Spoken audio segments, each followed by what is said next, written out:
મારું નામ નેહા છે। મારી નણંદ એક સીધી સાદી છોકરી હતી અને જ્યારે પણ તેનો સંબંધ આવતો તે ખુશ થઈ જતી, પણ જ્યારે તેને છોકરાવાળા જોવા આવતા ત્યારે તે જૂના ફાટેલા કપડાં પહેરી અજીબ હાલત કરી છોકરાવાળાના સામે આવતી હતી।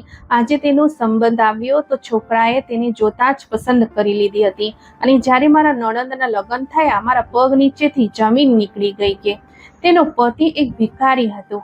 આ વાત ત્યારની છે જ્યારે મારા લગ્ન નહોતા થયા। મેં મારી આખી કોલેજમાં ટોપ કર્યું હતું અને મારા માતા પિતાને આપેલા વચન મુજબ જો હું ટોપ કરીશ તો મારા માતા પિતા મને યુનિવર્સિટીમાં એડમિશન અપાવશે અને આ ખુશીને કારણે મારા પગ જમીન પર નહોતા। હું આતુરતાથી તેમની દુકાનેથી પાછા આવીને રાહ જોઈ રહી હતી અને તેને આ વાત કરવા બેચેન હતી। હું મારી માતા પાસે બેઠી હતી અને એ જ વિચારી રહી હતી અને થોડા સમય પછી મારા પિતા કામ પરથી પાછા ફર્યા। હું મારા પિતાની લાડલી અને નાની દીકરી હતી। મારે 2 ભાઈઓ અને 2 બહેનો હતી। મારી બંને બહેનો પરિણીત હતી અને એક મોટો ભાઈ પણ પરિણીત હતો। હવે હું અને મારો એક નાનો ભાઈ કુંવારા હતા। મારા પપ્પા મને ખૂબ જ પ્રેમ કરતા હતા। હું મારા રૂમમાંથી બહાર આવી તો મને આશ્ચર્ય થયું કે તે મારા પિતા નહીં પણ મારો ભાઈ હતો। મેં મારા ભાઈને કશું કહ્યું નહીં અને ત્યાં ચૂપ જ ઊભી રહી। મારા ભાઈ સમજી ગયો કે હું મારા પિતાની રાહ જોઈ રહી છું, તેથી તે તેનું સ્મિત છુપાવી અને દરવાજો બંધ કર્યો અને મમ્મીના રૂમમાં ચા લાગ્યા હતા અને મને ચા બનાવવાનું કહ્યું।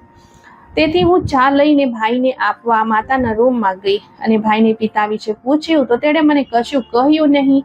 મેં ઘણી વાર પૂછ્યું તો પણ તે મારી સાથે મજાક કરતા હતા અને મને પપ્પા વિશે કહેતા નહોતા। પછી મને ગુસ્સો આવ્યો અને ગુસ્સામાં મેં તેમને પપ્પા વિશે પૂછ્યું અને કહ્યું, ભાઈ તમે મજાક કેમ કરો છો? તમે મને કેમ નથી કહેતા કે પપ્પા હજી ઘરે કેમ નથી આવ્યા? પહેલા તો ભાઈ મારી સામે જોઈને હસવા લાગ્યા, પછી તેણે મારી સામે જોયું અને કહ્યું, નેહા આજે દુકાન પર વધુ ગ્રાહકો છે એટલા પપ્પા આજે થોડા મોડા આવશે। જા તું જમી લે અને સૂઈ જા અને તને ઊંઘ આવતી હશે। ભાઈએ મને આ એટલું ગંભીરતાથી કહ્યું કે ના ઈચ્છવા છતાં મારે તેની વાત માનવી પડી અને પછી હું મારા રૂમ તરફ જવા લાગી અને પછી વિચાર્યું કે હું આટલી જલ્દી સૂઈ નહીં શકું। તેથી હું ફરી ગઈ અને મારા માતાના રૂમમાં જઈને મારા ભાઈ અને માતા પાસે બેઠી તો મમ્મી અને ભાઈ આશ્ચર્યથી મારી સામે જોવા લાગ્યા અને કહેવા લાગ્યા, શું થયું? તું હજી સૂતી નથી? મેં તને કહ્યું ને આ પપ્પા મોડા આવશે? તો મેં ભાઈને કહ્યું, કોઈ વાંધો નહીં, મને એટલી વહેલી ઊંઘ નહીં આવે, તેથી હું અહીં તમારી સાથે બેસીને પપ્પાની રાહ જોઉં છું। થોડી જ વારમાં ડોરબેલ વાગવા લાગી તો હું તરત જ દરવાજો ખોલવા દોડી અને દરવાજો ખોલતા જ મારા પિતા હસતા હતા અને મારી સામે જોઈ રહ્યા હતા। હું પણ તેમને જોઈને ખુશ થઈ અને તરત જ તેમને ગળે લગાડ્યા અને તે પણ મારી સામે જોઈને હસી રહ્યા હતા, જેમ કે તેઓ જાણતા હતા કે હું તેમની રાહ જોઈ રહી હતી અને દરવાજો ખોલનાર હું જ હોઈશ। પછી મેં મારા પિતાને મારી ખુશીનું કારણ જણાવ્યું। તે પણ મારી વાત એકદમ ચૂપચાપ સાંભળી રહ્યા હતા। કદાચ તે જાણતા હતા કે હું તેમને આજ કહેવા માંગુ છું। મેં પપ્પાને અંદર બોલાવ્યા અને પપ્પાને કહેવા લાગી, પપ્પા તમે તો આજે મોડા આવવાના હતા ને? તો પપ્પાએ કહ્યું, આવું તને કોણે કહ્યું? મેં કહ્યું, ભાઈ મને આમ કહેતા હતા। પછી પપ્પાને જોઈને ભાઈ હસવા લાગ્યા ને બોલ્યા, પપ્પા હું નેહા સાથે મજાક કરતો હતો।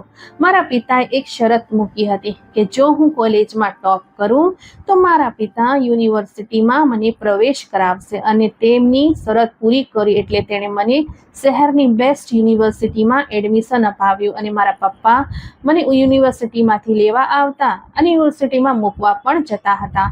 હું મારા જીવનમાં ખૂબ ખુશ હતી કારણ કે મારો પરિવાર ખૂબ જ સારો પરિવાર હતો। ધીમે ધીમે થોડા વર્ષો વીતી ગયા અને મારો અભ્યાસ પણ પૂરો થવાનો હતો। મારું છેલ્લું વર્ષ ચાલી રહ્યું હતું ત્યારે હું યુનિવર્સિટીમાં એક છોકરાને મળી। તે દેખાવમાં ખૂબ સુંદર હતો અને વાતમાં તેને મારી સાથે મિત્રતા કરી અને અમારી મિત્રતા ધીમે ધીમે પ્રેમમાં બદલાઈ ગઈ। આજે અમારી ફેરવેલ પાર્ટી હતી અને તે દિવસે તેણે મને લગ્ન માટે પ્રપોઝ કર્યો અને કહ્યું કે તે મારા સાથે ઘરે સંબંધ મોકલવા માંગે છે। એ છોકરાનું નામ સાહિલ હતું। મેં સાહિલ પાસે 2-3 દિવસનો સમય માંગ્યો કારણ કે મારે હજુ વિશે વિચારવાનું હતું અને મારા પરિવારને પણ તૈયાર કરવાનો હતો। ઘરે આવ્યા પછી મેં મારી માતા સાથે આ બાબતે ચર્ચા કરી। મારી માતાએ મને આ વિશે મારા પિતા સાથે વાત કરવા અને પછી જવાબ આપવા કહ્યું હતું। અને બેચેનીને કારણે આખી રાત મને ઊંઘ ન આવી શકી. એ ખબર નહીં પપ્પા મારા વિશે શું વિચારતા હશે, તેથી જ હું મારા રૂમમાંથી બહાર પણ ન આવી હતી. પછી પપ્પા ને ભાઈ મારા રૂમમાં આવ્યા અને મને આશ્ચર્યથી જોવા લાગ્યા, કારણ કે હું સવારે ઉઠતાની સાથે જ મારા પિતાને મળતી હતી, પણ આજે હું મારા રૂમમાંથી બહાર કેમ ન નીકળી હતી. તેથી પપ્પા મારી રાહ જોતા જોતા મારા રૂમમાં આવ્યા હતા, કારણ કે તેમને સવારે 11 વાગ્યા સુધીમાં તેમની દુકાન પર જવાનું હતું. પપ્પાએ કહ્યું, શું થયું નેહા, આજે તું તારા રૂમમાંથી કેમ બહાર નીકળતી નથી? તું રોજ 8 વાગે જ જાગી જાય છે. પછી પિતા અને ભાઈની પાછળ મારી માતા પણ મારા રૂમમાં આવી. મને લાગ્યું કે કદાચ મમ્મીએ પપ્પાને આ વિશે કશું કહ્યું નથી, તેથી મેં આશ્ચર્યથી મારી મમ્મી તરફ જોયું તો પપ્પા કહેવા લાગ્યા, તમારી મમ્મીએ મને બધું કહી દીધું છે. તેથી મેં પપ્પાને કહ્યું કે મારામાં તમારા સામે આવવાની હિંમત નહોતી. તો પપ્પાએ કહ્યું, આમાં કંઈ ખોટું નથી દીકરી, તે સારી વાત છે કે તે અમને તારી પસંદગી વિશે જણાવ્યું. બાળકોએ ખોટું પગલું ન ભરવું જોઈએ, પરંતુ તેમના માતા પિતાને તેમની પસંદગી વિશે પહેલેથી જ જાણ કરવી જોઈએ. તમે તે છોકરાને ફોન કરીને કહો કે તારા સંબંધ સાથે શનિવારે તેના પરિવારને અમારા ઘરે મોકલી દે. હું આનાથી ખૂબ જ ખુશ થઈ હતી અને તરત જ મારા પિતાને ગળે લગાડ્યા હતા. અને સાહિલના પરિવારને પણ હું ખૂબ પસંદ આવી હતી અને અમારા બંનેની પરિવારની સંમતિથી અમારા લગ્ન થઈ ગયા. મારા સાસરીએ મારા સાસુ હતા અને મારા સસરા 2 વર્ષ પહેલા જ અવસાન પામી ગયા હતા. સાહિલની એક યુવાન બહેન પણ હતી, ખૂબ જ સુંદર અને ભણેલી હતી. સાહિલની માતા બીમાર હતી, જ્યારે સાહિલની બહેન સિયા લગ્ન પછી મારી ખૂબ સારી મિત્ર બની ગઈ હતી. મારા પતિનો પરિવાર પણ ઘણો સારો હતો. મારી સાસુ હંમેશા મને આશીર્વાદ આપતી હતી અને નણંદ હંમેશા હસતી અને મજાક કરતી હતી. ભગવાન દરેકને આવી સાસુ અને નણંદ આપે, કારણ કે મારી સાસુએ હંમેશા મને તેની દીકરી માની અને મારી નણંદે હંમેશા મને તેમની મોટી બહેન માની હતી. મારી નણંદ એક શરીફ છોકરી હતી. તે હંમેશા તેના ભાઈ સાથે કોલેજ જતી અને તેની સાથે જ કોલેજથી પાછી આવતી. તે ઘરની બહાર વધુ નીકળતી ન હતી. તે હંમેશા ઘરના કામમાં વ્યસ્ત રહેતી અથવા તેના અભ્યાસમાં ધ્યાન આપતી હતી. મેં તેમનામાં ક્યારેય કોઈ ખરાબ આદત જોઈ ન હતી. તે એક સમજુ અને સારી છોકરી હતી. તેનો અભ્યાસ પૂરો થવાનો હતો. મારા પતિને તેના લગ્નની ચિંતા હતી, પરંતુ અમે તેના લગ્ન વિશે વિચાર્યું પણ ન હતું. ત્યારે અચાનક મારી સાસુની તબિયત બગડી અને તેણે આ દુનિયા છોડી દીધી. આ આઘાત અમારા દિલ પર ખૂબ લાગ્યો હતો, પણ મારી સાસુની ઈચ્છા એવી હતી કે તે તેની દીકરીના લગ્ન વહેલામાં વહેલી તકે કરાવવા માંગતી હતી. તેથી મારા પતિએ તેની ઈચ્છા પૂરી કરવા માટે તેણે તેની માતાના મૃત્યુના 1 મહિના પછી જ તેને માટે સંબંધ શોધવાનો શરૂ કર્યો. હું અને મારા પતિ આજકાલ મારી નણંદ માટે સંબંધ શોધી રહ્યા હતા, પણ જ્યારે પણ મારી નણંદ માટે કોઈ સંબંધ આવે ત્યારે તે ગભરાઈ જતી. તે ખૂબ જ નર્વસ રહેતી, કારણ કે તેને ક્યારેય દુનિયાની છોકરીઓની જેમ ફેશન કર્યું નથી. તેને તો મેકઅપ કેવી રીતે કરવો તે પણ આવડતું ન હતું અને તે છોકરાઓની સામે સારી રીતે જ આવતી અને જૂના કપડાં પહેરી લેતી હતી.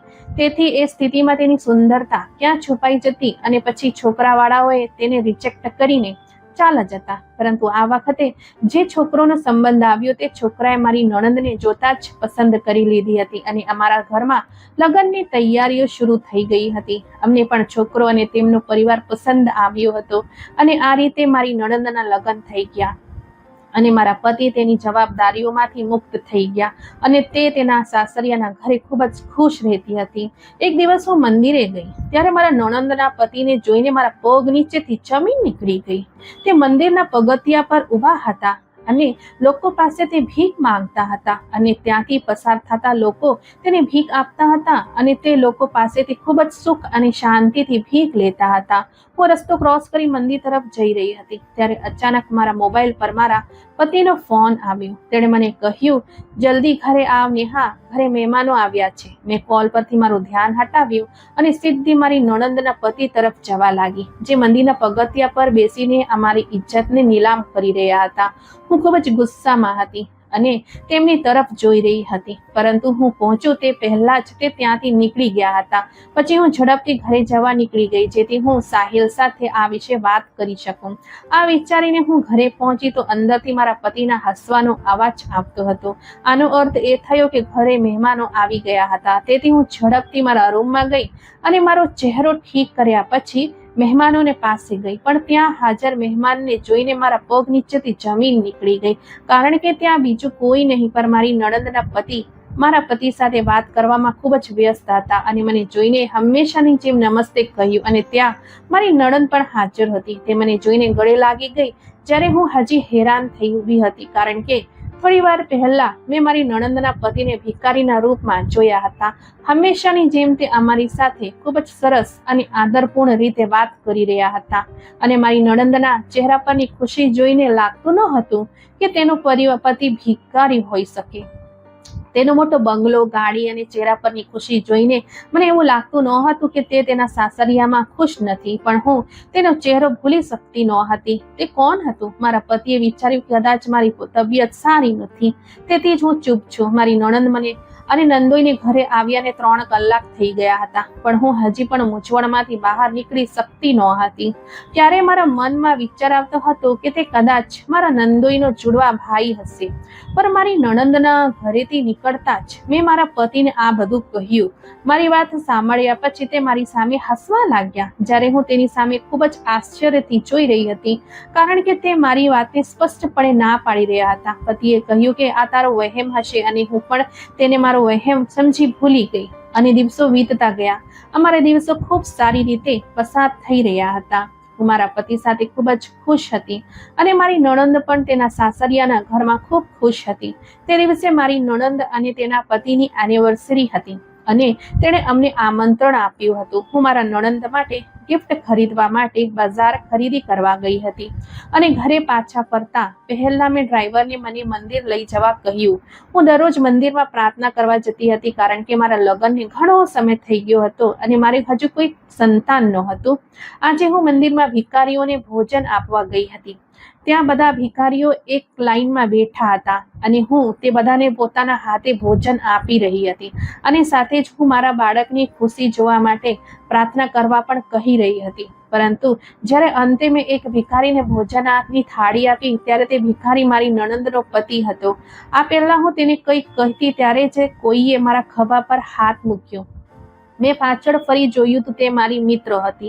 હું તેને ઘણા સમય પછી મળી રહી હતી, તેથી તે મારા જીવન વિશે પૂછતી હતી. હું તેની સાથે વાતચીતમાં વ્યસ્ત હતી, પણ તેના જતાની સાથે જ મેં પાછળ ફરીને જોયું તો ત્યાં કોઈ ન હતું. અહીં કોઈ ભિખારી ન હતા. બધા ભિખારીઓ અહીંથી ચાલા ગયા હતા અને હું ત્યાં મારા નણંદના પતિને ગોતી રહી હતી. મેં તેને સતત 1 કલાક સુધી ગોતવાનો પ્રયાસ કર્યો, પણ તે મને ન મળ્યા. તે પછી હું થાકેલા ચહેરા સાથે મારા ઘર પાછે ફરી, પરંતુ મારા મન હજી પણ મૂંઝવણ અને પરેશાન હતું, કારણ કે 8 મહિના પહેલા પણ મારી નણંદના પતિ મને આવી હાલતમાં મળ્યા હતા અને આજે ફરી એ જ ભિખારી હતો જે મારા નંદોઈ હતા. પણ આજે મેં મારા પતિ સાથે આ વિશે સ્પષ્ટ વાત કરવાનું નક્કી કર્યું હતું. હું દરવાજા પાસે ઊભી હતી અને ચાલતી હતી. મારા પતિ ઘરમાં પ્રવેશતા જ જ્યારે તેણે મારી તરફ જોયું, ત્યારે હું મારા ચહેરા પરથી પરેશાન દેખાઈ રહી હતી. તેથી મને જોતા જ તેણે પૂછ્યું, શું થયું? બધું ઠીક તો છે ને? મેં મારા પતિની બેગ મારા હાથમાં પકડી અને આજે જે બન્યું હતું તે બધું મારા પતિને કહ્યું. પણ આજ ફરી તે મને મારો વહેમ કહી આ મુદ્દાને ટાળી રહ્યા હતા, કારણ કે તેણે કહ્યું હતું કે તે પણ દરરોજ ઘરની બહાર નીકળે છે, ઓફિસે જતી વખતે કે પછી બીજા કોઈ કામ માટે. પણ તેણે તો આવું કંઈ જોયું નથી જે મને દેખાય છે. અને જો મારી બહેનો નો પતિ ભિખારી છે તો બીજા કોઈ તેને કેમ નથી જોઈ શકતા? અને તેના શબ્દોથી હું હેરાન થઈ ગઈ હતી. પછી મેં મારી નોકરાણીને ટેબલ પર ભોજન રાખવા કહ્યું, કારણ કે હું મારા પતિની વાત માની ગઈ હતી કે મારા સિવાય કોઈએ મારી નણંદના પતિને ભીખ માંગતા જોયા કેમ નથી. કારણ કે ભિખારીઓ તો બધે જ ફરે છે, તો તે મારા સિવાય બીજા કોઈને કેમ દેખાતા નથી? હવે તે વિચારીને હું પરેશાન હતી. પછી અમે બંને પતિ પત્નીએ ભોજન કર્યું, પણ જમતી વખતે પણ મારા મગજમાં એ જ વાતો ચાલતી હતી. પછી મેં મારી નણંદની એનિવર્સરીની પાર્ટીમાં લઈ જવા માટે જે ખરીદી કરી હતી તે મેં મારા પતિને બતાવી, કારણ કે ગઈકાલે અમારે અમારી નણંદના ઘરે જવાનું હતું. અમે બંને એકબીજા સાથે વાત કરવામાં વ્યસ્ત હતા. બીજા જ દિવસે જ્યારે અમે મારી નણંદના ઘરે જવા માટે કારમાં નીકળ્યા, ત્યારે મેં ફરીથી મારી સામે એ જ ભિખારી જોયો જે મારી નણંદના પતિ જેવો દેખાતો હતો અને હું તેની ફરીથી જોઈને આશ્ચર્યચકિત થઈ ગઈ. તે બીજા ભિખારીઓ સાથે ઊભા રહી અને ભીખ માંગતા હતા. તેથી મેં ઝડપથી મારા પતિને તે તરફ ઈશારો કર્યો જ્યાં આ ભિખારીઓ ઊભા હતા. પણ જ્યારે મારા પતિએ તેમની તરફ ધ્યાનથી જોયું તો મને કહેવા લાગ્યા કે નેહા, લાગે છે કે તને ચશ્માની જરૂર છે. થોડી વાર પહેલા ત્યાં ઘણા ભિખારીઓ ઊભા હતા. તું તારા મનમાં ખૂબ જ વધુ ચિંતા લેવા લાગી છે. આમ કહેતા મારા પતિએ કાર આગળ વધારી, કારણ કે અમને મોડું થઈ રહ્યું હતું અને મને ખબર પડી ગઈ હતી કે કંઈક તો ખોટું છે અને મારે આ શોધીને જ રહેવું છે. આ વિચારતા હું મારા નણંદના ઘરે પહોંચી, જ્યાં ખૂબ જ સરસ ડેકોરેશન કરવામાં આવ્યું હતું. તેનું ઘર ખૂબ મોટું હતું, જેમાં ઘણા નોકર કામ કરતા હતા અને તેના ઘર અને તેના પરિવારને જોતા તે લાગતું ન હતું કે આ ભિખારીઓનું ઘર છે. પર મને મારી આંખો પર પૂરો વિશ્વાસ હતો, કારણ કે મેં મારી આંખોથી જે જોયું હતું તે હું વારંવાર નકારી શકતી ન હતી. પછી અમે કારમાંથી નીચે ઉતરીને બંગલાની અંદર ગયા. મારી નણંદ ખૂબ જ સુંદર દેખાતી હતી અને તેણે ઘણી જ્વેલરી પહેરી હતી. તે ખૂબ જ ખુશ દેખાતી હતી. તેના ચહેરા પરની ખુશીને જોઈને હું થોડી વાર માટે બધું ભૂલી ગઈ હતી. થોડી વાર પછી કેક કાપ્યા. મારા નણંદની સાસરિયું ઘણું મોટું હતું અને તેણે ઘણા લોકોને બોલાવ્યા હતા. ત્યાં બધા મારી નણંદની સુંદરતા અને આદતોના વખાણ કરી રહ્યા હતા અને તેના પતિના પણ વખાણ કરી રહ્યા હતા. આ બધી વાતો સાંભળીને હું અને મારા પતિ ખૂબ જ આનંદ અનુભવતા હતા કે મારી નણંદ ખૂબ જ નસીબદાર છે કે તેને આટલું સારું સાસરિયું મળ્યું છે. કેક કટ કર્યા પછી જ અમે ફ્રી થયા. મેં મારા નંદોઈને ક્યાં જતા જોયું અને ઈચ્છા ના હોવા છતાં હું મારા નંદોઈનો પીછો કરવા લાગી. જ્યારે હું ત્યાં પહોંચી ત્યારે મને આશ્ચર્ય થયું કે આ તે ભિખારીઓનો જૂથ છે જેને હું દરરોજ જોતી હતી. મારા નંદોઈએ લોકોને ભોજન પીરસતા હતા અને તે લોકોને ખૂબ માન આપતા હતા, જાણે તેઓ ભિખારીઓ નહીં પણ બહુ મોટા માણસો હોય. પહેલા તો હું વિચારતી હતી કે મારે મારી નણંદના પતિને આ વિશે પૂછવું જોઈએ, પણ પછી મારા દિલમાં આ વિચાર પણ આવે છે કે જો તેને ખરાબ લાગશે અને એવી વિચારશે કે ભાભી મારા પર શંકા કરે છે. હું તેમ વિચારતી હતી ત્યારે જ વખતે મારા નંદોઈએ પાછો વળી મારી સામે જોયું. જ્યારે તેને મારી સામે જોયું ત્યારે હું આશ્ચર્યચકિત થઈ ગઈ. જ્યારે મારા નંદોઈ હસતા હસતા મારી સામે જોઈ રહ્યા હતા. પછી કહેવા લાગ્યા, ભાભી તમે અહીં શું કરો છો? શું થયું? તમારે કંઈક જોઈએ છે? મેં કહ્યું, ના, મારે કંઈ જોઈતું નથી. મને થોડી બેચેની થતી હતી એટલે મેં વિચાર્યું કે હું બહાર જઈ આવું. પછી મેં તેની સામે પ્રશ્ન કર્યો કે તમે અહીં શું કરો છો અને આ લોકો કોણ છે? તો મારી નણંદના પતિએ હસતા હસતા કહ્યું, ભાભી આ લોકો ભિખારી છે. આ તો ગરીબોનો હક છે. જો આપણે આ ભૂલી જઈશું તો આપણા દેશમાંથી ગરીબી ક્યારે નાબૂદ થશે નહીં. જ્યારે આપણે આપણી ખુશીમાં આ ગરીબોને યાદ નહીં કરીએ તો આ લોકોને શું થશે? આ દેશમાંથી ગરીબી દૂર કેવી રીતે થશે? આપણે તો આવા લોકોને શોધીને તેમની મદદ કરવી જોઈએ. આપણે આપણા સુખ દુઃખમાં આ લોકોને સામેલ કરવા જોઈએ અને તેમની દરેક જરૂરિયાત પૂરી કરવી જોઈએ. ભાભી, ગરીબોને ખવડાવીને મને ખૂબ આનંદ મળે છે. જ્યારે કોઈ મારા કારણે પેટ ભરી સૂવે છે ને ત્યારે મને ખૂબ આનંદ થાય છે. ભગવાને મને આ કાબિલ બનાવ્યો છે તો હું ગરીબોની મદદ કેમ ન કરું? આ જ કારણ છે કે હું મારા સુખ દુઃખમાં આ લોકોને યાદ કરવાનું ક્યારેય ભૂલતો નથી. મારા નણંદના પતિને આવી વાત સાંભળીને મારી આંખ ખોલી દીધી, કારણ કે જ્યાં સુધી આપણે આ દેશમાંથી ગરીબી નાબૂદ કરવાનો પ્રયાસ ન કરીએ ત્યાં સુધી આપણા દેશમાંથી ગરીબી ખતમ નહીં થાય. ત્યારે હું તેની સામે ઊભી રહીને ખૂબ જ શરમ અનુભવી રહી હતી, કારણ કે મારા મનમાં તેમની વિરુદ્ધ કંઈક બીજું જ ચાલી રહ્યું હતું. પછી હું હસી અને ત્યાંથી ચાલી ગઈ. ત્યારે મારી તબિયત અચાનક બગડવા લાગી. મારું હૃદય ઘબરાઈ રહ્યું હતું અને હું નબળાઈ અનુભવી રહી હતી અને થોડા સમય પછી હું બેભાન થઈ ગઈ હતી અને પછી લોકો ચિંતા થવા લાગ્યા. મારી નણંદના પતિએ ઝડપથી ડોક્ટરને બોલાવ્યા. જ્યારે મારી નણંદ અને તેમની નણંદ પણ મારો હાથ હલાવી રહ્યા હતા, પરંતુ મારા પતિ ટેન્શનમાં અહીં તહીં ફરતા હતા. ત્યારે ડોક્ટરે આવી અને અમને એવા સમાચાર આપ્યા કે સાંભળીને બધાના હોઠ પર સ્મિત આવી ગયું.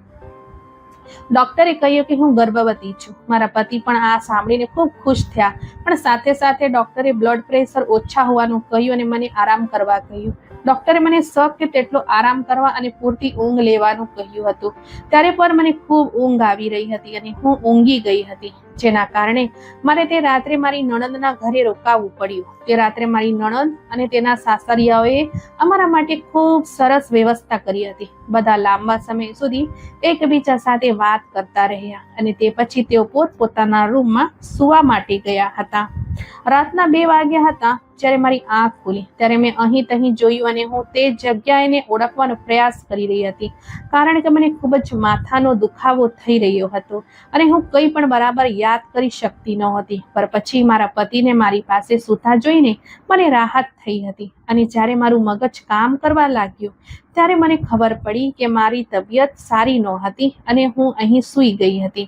અને તે સમયે હું મારા ઘરમાં નહીં પણ મારા નણંદના ઘરે હતી. મને ખૂબ જ તરસ લાગી રહી હતી. બાજુના ટેબલ પર એક બોટલ હતી પણ તેમાં પાણી નહોતું. કદાચ રાખવાનું ભૂલી ગયા હતા. મેં વિચાર્યું કે હું જ પાણી લઈ આવું, તેથી હું ધીમે ધીમે કિચન તરફ ગઈ. મેં ઝડપથી પાણી પીધું અને રૂમ તરફ આવવા લાગી ત્યારે અચાનક મને કોઈના બોલવાનો અવાજ સંભળાયો. આ મારી નણંદનો રૂમ હતો. તે પતિ પત્ની બંને એકબીજા સાથે વાતો કરતા હતા. મારી નણંદ તેના પતિને કંઈક કહી રહી હતી પણ હું બરાબર સમજી શકતી નહોતી. પર મેં આગળ વધીને તે લોકોની વાત સાંભળી. પણ મેં જે સાંભળ્યું તે ખૂબ જ આશ્ચર્યજનક હતું. તે તેના પતિને કહી રહી હતી કે કૃપા કરીને તમે જલ્દી ઘરે આવી જાયા કરો, મને તમારી ખૂબ ચિંતા થતી હોય છે. પછી તેના પતિએ કહ્યું, સિયા, તું મારી ચિંતા ના કર, આટલા સમય સુધી મારી રાહ ન જોવી અને સૂઈ જાયા કર. આ મારું રોજનું કામ છે. આખરે તું ક્યાં સુધી મારી રાહ જોતી રહીશ? અને તારી તબિયત પણ સારી નથી હતી અને મને થોડું થાય છે, મોડું થાય છે. મારી નણંદ તેના પતિની વાત સાંભળીને હસતી હતી. પછી તેને તેના પતિને કહ્યું, મને લાગે છે કે ભાભીને તમારા પર શંકા થઈ ગઈ છે. પછી તેના પતિએ કહ્યું કે ઠીક છે, હવે રાત થઈ ગઈ છે, ચાલો સૂઈ જઈએ. એમ કહીને તેને તેના રૂમની લાઇટ બંધ કરી દીધી. પર હવે મારી પરેશાની વધી ગઈ હતી. શું ખબર તેઓ શું છુપાવી રહ્યા હતા અને હું ખૂબ જ ચિંતિત હતી. પછી સવારે અમે બધા સાથે બેસીને નાસ્તો કરી રહ્યા હતા. હું મારા નંદોઈ તરફ જોઈ રહી હતી અને તેની વાતોની નોંધ લેતી હતી ત્યારે અચાનક મારા પતિએ કહ્યું કે નેહા, હવે તારે ખાવા પીવાનું વધારે ધ્યાન રાખવું પડશે. તો હું મારા પતિની વાત સાંભળીને હસી પડી. પણ મને કંઈ ખાવાનું મન ન હતું, પરંતુ દરેકની સલાહ પર હું થોડું થોડું ખાઈ રહી હતી. નાસ્તો કર્યા પછી મારા પતિએ મને ઘરે જવાનું કહ્યું. જ્યારે મારે અહીં જ રોકાઈને સત્ય જાણવું હતું અને હું અહીં જ રહેવા માંગતી હતી. પણ હું બોલું તે પહેલા જ મારી નણંદે તેના ભાઈને કહ્યું કે એક રાત ભાભીને અહીં જ રોકાવા દો, તમે તો ઘરે જઈને ઓફિસે ચાલા જશો તો ભાભી ઘરે એકલા જ રહેશે, તેથી ભાભીને અહીં છોડી જાઓ અને રાત્રે ઓફિસેથી ઘરે જતી વખતે ભાભીને સાથે લઈ જજો. મારી હાલત જોઈને મારા પતિએ આ માટે રાજી થઈ ગયા અને હું મારી નણંદના ઘરે વધુ એક રાત માટે રોકાઈ ગઈ હતી. મારી નણંદના ઘરે તેની જેઠાણી અને નણંદો પણ રોકાણી હતી. મારો નણંદનો પતિ તેના ભાઈ બહેનમાં સૌથી નાના હતા અને તે તેના આખા પરિવારના પ્રિય હતા. મારી નણંદ મને આરામ કરવા રૂમમાં લઈ ગઈ. મારી નણંદ મને રૂમમાં મૂકીને આરામ કરવાનું કહ્યું અને પોતે બહાર ચાલી ગઈ. અને હું ખૂબ જ ચિંતિત હતી કે હું સત્ય કેવી રીતે શોધી શકું, કારણ કે મારી પાસે માત્ર રાત સુધીનો જ વખત હતો. પરંતુ સવારના 10 વાગ્યા હતા. મેં નાસ્તાના ટેબલ પર 9 વાગે મારા નંદોઈને જોયા હતા, પણ હવે તે ક્યાં પણ દેખાતા નહોતા. આ બધું વિચારતા હું પલંગથી નીચે ઉતર્યા અને ચાલીને બારી પાસે ઊભી રહી. ત્યારે મારા નંદોઈ બહાર ઊભા હતા અને તેમની સાથે ભિખારીઓનો એ જ સમૂહ પણ હાજર હતો. પણ આજે એ લોકો સરસ કપડાં પહેરીને એક રૂમની અંદર ચાલા ગયા અને મને કંઈ ખોટું થવાનો અહેસાસ થઈ રહ્યો હતો. તેથી હું ચૂપચાપ ઊભી રહીને ત્યાંથી બધું જોઈ રહી હતી. થોડી વખત પછી તે રૂમમાંથી બહાર આવ્યા ત્યારે મારા પગ નીચેથી જમીન નીકળી ગઈ. એ લોકો બહાર આવ્યા ત્યારે ભિખારીઓના કપડાં પહેર્યા હતા અને બધા લાઈનમાં ઊભા હતા. પણ મારા નંદોઈએ લોકોને કંઈક સમજાવતા હતા. એવું લાગતું હતું કે જાણે તે લોકોને કંઈક તાલીમ આપી રહ્યા હતા. હું ખૂબ જ પરેશાન હતી કે આ બધું શું થઈ રહ્યું છે. પર હવે મારે નંદોઈના હાથમાં મેપ લઈને તેને કંઈક સમજાવાઈ રહ્યા હતા અને 1 કલાક મારા નંદોઈએ તેમને તાલીમ આપી. જ્યારે હું તેના પર ખૂબ ગુસ્સે હતી, કારણ કે મારું દિલ કરતું હતું કે હું આખા પરિવાર સામે તેનું સત્ય કહી દઉં, કારણ કે તે યુવાન હોવા છતાં માણસોને લૂંટી રહ્યો હતો. પછી તેઓ કપડાં બદલીને બીજા દરવાજેથી બહાર ચાલા ગયા અને આ બધું જોયા પછી મારું માથું દુખવા લાગ્યું અને મને આશ્ચર્ય થયું કે મારી નણંદ તેના પતિને સાથ કેમ આપે છે. પછી મને ઊંઘ આવવા લાગી અને હું લગભગ 2 કલાક સુધી રૂમમાં સૂતી રહી. પછી મારી આંખ ત્યારે ખુલી જ્યારે મેં મોટેથી કોઈનો રડવાનો અવાજ સાંભળ્યો અને હું ઝડપથી મારા રૂમમાંથી બહાર આવી. અને જે પણ મારી સામે થઈ રહ્યું હતું તે જોઈને મારા હોશ ઉડી ગયા હતા. મારી નણંદ બેભાન પડેલી હતી અને પરિવારના તમામ સભ્યો રડી રહ્યા હતા. હું ઝડપથી મારી નણંદ પાસે ગઈ અને તેનો હાથ હલાવવાનો પ્રયત્ન કર્યો, હોશમાં લાવવાનો પ્રયત્ન કર્યો. મેં પૂછ્યું કે આ શું થઈ રહ્યું છે? સિયા બેભાન કેમ થઈ ગઈ છે? ત્યારે તેના સાસરીઓએ કહ્યું કે તેનો પતિ જ્યાં કામ કરે છે તે ફેક્ટરીમાં આગ લાગી ગઈ છે. આ સાંભળતા જ મારા પગ નીચેથી જમીન નીકળી ગઈ. થોડી વખત પહેલા હસતું ઘર દુઃખમાં ફેરાઈ ગયું હતું. જ્યારે મારામાં હિંમત ન હતી કે હું તેને કહું કે તેમનો દીકરો ફેક્ટરીમાં નહીં. પણ આ સમાચાર સાંભળીને મારા પતિ પણ ઓફિસથી સીધા મારી નણંદના ઘરે આવ્યા અને તેમની બહેનની હાલત જોઈને તેમની હાલત પણ ખરાબ થઈ ગઈ. બધા જ ખરાબ રીતે રડી રહ્યા હતા, કારણ કે તેમને સમાચાર મળ્યા કે મારી નણંદના પતિનું અવસાન થયું છે. મારી નણંદના પતિ તમામ બહેનોનો અને ભાઈઓનો સૌથી નાનો હતા અને તેમની માતાના ખૂબ જ વહાલા હતા. મારી નણંદ તેના સાસરે ખૂબ જ ખુશ રહેતી હતી. આ બંગલા સિવાય ગામમાં તેમના બીજા ઘણા મકાનો અને જમીન પણ હતી. મેં સાંભળ્યું હતું મારી નણંદના પતિ ખૂબ સારી કમાણી કરતા હતા, પર અમારા ઘરે સંબંધના સમયે અમને કહેવામાં આવ્યું હતું કે તે એક ફેક્ટરીના મેનેજર છે અને તેમના દેખાવ પરથી તેમનો પરિવાર શિક્ષિત અને બુદ્ધિશાળી લાગતો હતો અને તેઓ મારી નણંદને પણ ખૂબ સારી રીતે રાખ્યા હતા. રાત્રિનો સમય થવા આવ્યો હતો, પણ મારી નણંદના પતિનો હજુ કોઈ પત્તો લાગ્યો ન હતો. મારી નણંદ પણ રડીને પોતાની હાલત ખરાબ કરી દીધી હતી. બધા ખૂબ જ ખરાબ રીતે રડતા હતા. રાત્રિના 11 વાગ્યા હતા, પરંતુ હજુ પણ મારી નણંદના પતિનો કોઈ પત્તો લાગ્યો ન હતો. જ્યારે બહારથી આવતા લોકોએ અમારું ધ્યાન તેમની તરફ ખેંચી લીધું હતું અને કોઈને પોતાની આંખો પર વિશ્વાસ આપતો ન હતો, કારણ કે તેમની સામે મારી નણંદના પતિ હતા અને તેમની સાથે ઘણા લોકો ભિખારીના વેશમાં હતા. તે પણ તેમની પાછળ હતા. સૌથી પહેલા મારી નણંદ દોડીને તેના પતિને ગળે લગાડી અને રડવા લાગી અને મારા નંદોઈએ તેને સ્મિત સાથે સમજાવવાનો પ્રયાસ કર્યો કે હું જીવતી છું. પછી બધા મારા નંદોઈની નજીક ગયા અને તેની સ્થિતિ વિશે પૂછવા લાગ્યા. હું પણ મારા નંદોઈ તરફ ગઈ અને ખૂબ જ આશ્ચર્યથી તેની સામે જોઈ રહી હતી. પછી તેણે બધાને પોતાની પાસે બેસાડ્યા અને જે અકસ્માત થયો તે વિશે કહેવા લાગ્યા અને મારી સામે જોઈને કહેવા લાગ્યા કે ભાભી, મને ખબર છે તમે પહેલા દિવસથી મારા પર શંકા કરો છો કે મેં તમારી નણંદને કેવી રીતે પસંદ કરી. જ્યારે બીજા લોકો તેની સાદાઈ જોઈ તેને ના પાડી દેતા હતા, મેં તમારી નણંદ સ્વીકારી કારણ કે મને એક સારી છોકરીની તલાશ હતી, જે સાદી અને નિર્દોષ હોય અને જે દુનિયાના દેખાવથી સાવ અલગ હોય. પણ જ્યારે મેં સિયાને પહેલી વાર જોઈ ત્યારે હું તેની તરફ આકર્ષવા લાગ્યો.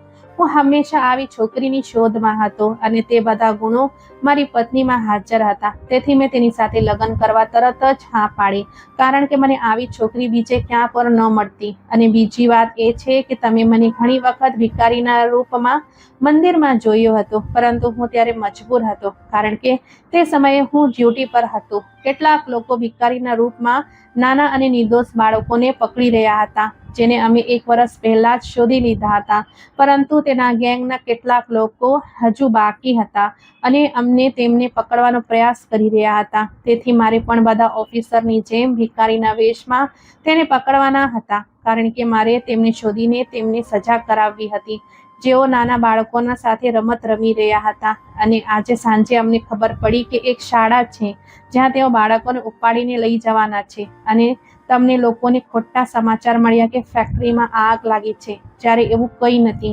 જ્યારે અમે તેમની પાછળ ગયા અને તેમની જગ્યા પર પહોંચ્યા ત્યારે તેઓ અમને મારવાનો પ્રયાસ કર્યો, પરંતુ અમારા સાથીદારોએ કોઈક રીતે તેમની ધરપકડ કરી અને હવે તેઓ જેલમાં છે. મારી ભૂલ હતી ભાભી કે મેં તમને મારી નોકરી વિશે કહ્યું નહીં કે હું એક CID ઓફિસર છું.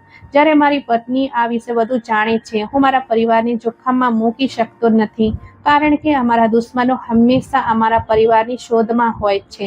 તો કૃપા કરીને મને માફ કરો. હું મારા વર્તનથી ખૂબ શરમ અનુભવું છું.